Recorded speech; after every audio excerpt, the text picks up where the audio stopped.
latest instalment in the hugely popular Fallen series. Lauren joins us now to tell us about the most intense novel she's ever written, and which has already attracted praise from around the world. Good morning, Lauren. Good morning. Morning to you.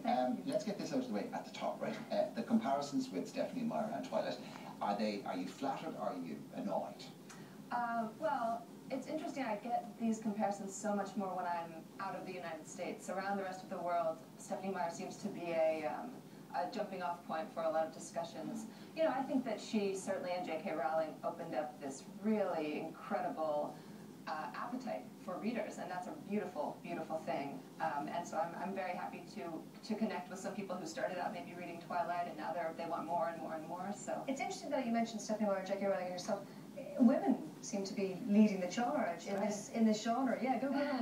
Why so? Was it because there's this huge, intense romance to an awful lot of it? Sure. Yeah. I mean, there are certainly male writers that are charging ahead and writing their own beautiful romances and action stories. But I think that there's a way that female readers are connecting, and it's an exciting time right now to be writing love stories about teenagers. In terms of the supernatural and what is possible, it's highly unlikely there's witches and werewolves. I'm not discounting it, but highly unlikely. It's also extremely unlikely that there are, centuries-old vampires. There is a distinct possibility, and people have believed in this strongly, and it's present in all organized religions, that there are messengers of God or messengers from God. Sure. So if you're to look at the supernatural and say, well, do you know what? If in terms of what could actually happen, angels are maybe your best bet.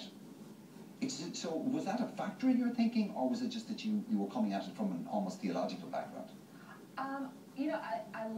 I love thinking that this is possible, and I think that openness and a level of questioning has made my books the way that they are. I think if I didn't believe that angels existed, I would be writing a very different kind of book, and if I were certain, I would be writing a very different kind of book. They're being situated somewhere in the middle of that, being open and excited about the possibility of this, I think has led to a kind of book that readers who also are open and can possibly believe can connect to. Everyone likes to think of someone watching a review or something. Yeah, But, the idea of a guardian is really. It's funny, you start to think about those things as you get older. What's amazing with you is that yours has captured the imagination of that teen audience who are not supposed to be interested in that kind of stuff at all. Oh, they are, yeah, they definitely are. I think that, well, angels, in a sense, they're kind of situated in between things. They're in between God and they're in between mortals. They're sort of in this liminal place. And in the same way, teenagers are fitting that zone too. They're not children. They're not adults. They're somewhere in between. And so perhaps that's why angels connect with them. Actually, of course, evil is supposed to come from the fallen angel, if you think about it. Yeah, and that's a big part of my series focuses on angels who have fallen and are situated, again, somewhere between good and evil. But it's not... the distinctions are not as clear as we might think they are, I don't think, in the world that I'm creating anyway. Just in case there's anyone who isn't familiar with the world you are creating, maybe set up the series so far, just to give a little bit of an explanation for those who aren't familiar with your work. Sure, of course. The first book, Fallen, introduces a character named Lucinda Price. She is a 17-year-old girl who goes through normal teenage life. She has the same kind of struggles that all of us do when we're going through our teen years. And very early on, she meets and falls in love with a guy named Daniel. Daniel happens to be a fallen angel, and she happens to have a long history of reincarnation, of loving Daniel, meeting him when she is around the age of 17. Across the ages. Yes, from about 6,000 years ago, I'm claiming.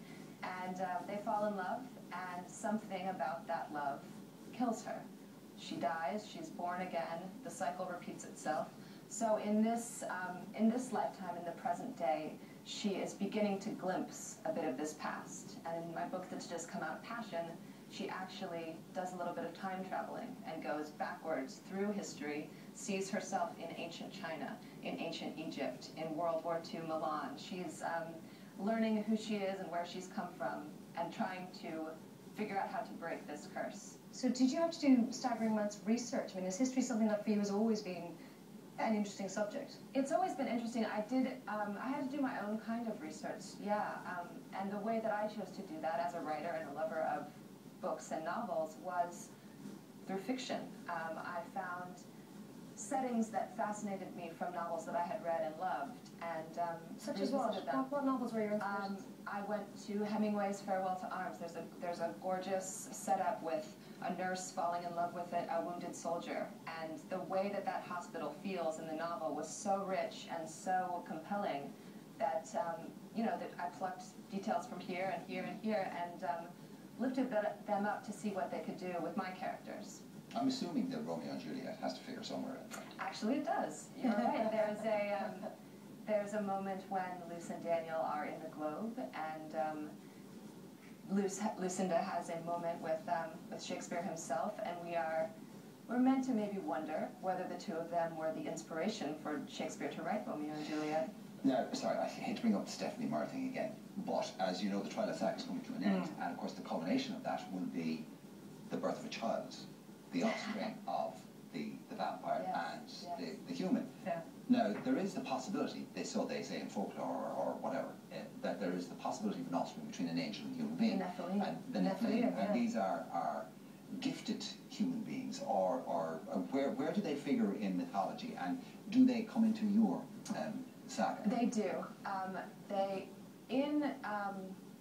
I think in biblical lore, they are monsters. They're giants, and they're something to be feared. I have taken them to maybe a more middle-of-the-road place. They're characters with deep identities and complex backgrounds. They're just as complicated as mortals, and my angels are as well. They're not monsters. They're dear friends, actually, to my main character. But their ancestry is always very complicated and painful for them, because the extended relationship between an angel and a mortal is something that nobody's been able to reconcile yet. Just to finish on, I mean, you were a Jewish kid brought up with a Catholic father in Texas. Yeah. So a lot going on there, but is this informed by your, I mean, do you have a deep faith yourself? I mean, do you believe you have your own angel, we all have our own guardians? Outside of your books, your literature, do you have that personal belief? I think it's a wonderful thing to believe in and wonder about sometimes. And a big part of my religious upbringing was questions, faith and doubt in equal measure. And I think that's what's ended up making the books the way that they are. Because you question so much. When you write anything with a religious theme or background or association whatsoever, particularly in America, and it becomes hugely successful, a lot of crazies crawl out of the woodwork. Have you had brushes with those? I haven't yet. I really haven't. Well, touch wood. Let's hope it stays that way. Let's hope it stays that way. Yeah, I actually have only had the most incredibly supportive responses from the people who've reached out to me, and it's not to say I would shy away from writing anything that might cross into a complicated territory, but I'm not actively seeking it out, and I'm very happy that so far everything has been smooth and it was lovely to meet you. By the way, Pleasure. while you're still in Europe, see if you can catch the Lynx ad and then sue them for copyright. Okay, all right, yes. Right. Passion is available now at the bookshops. Thank you very much, Lauren. Thank you so much. Not bad breath, facial hair, cracked heels. Don't worry, you're not alone. We'll have all the solutions in Laura Birmingham's beauty clinic at 8:35. See you then.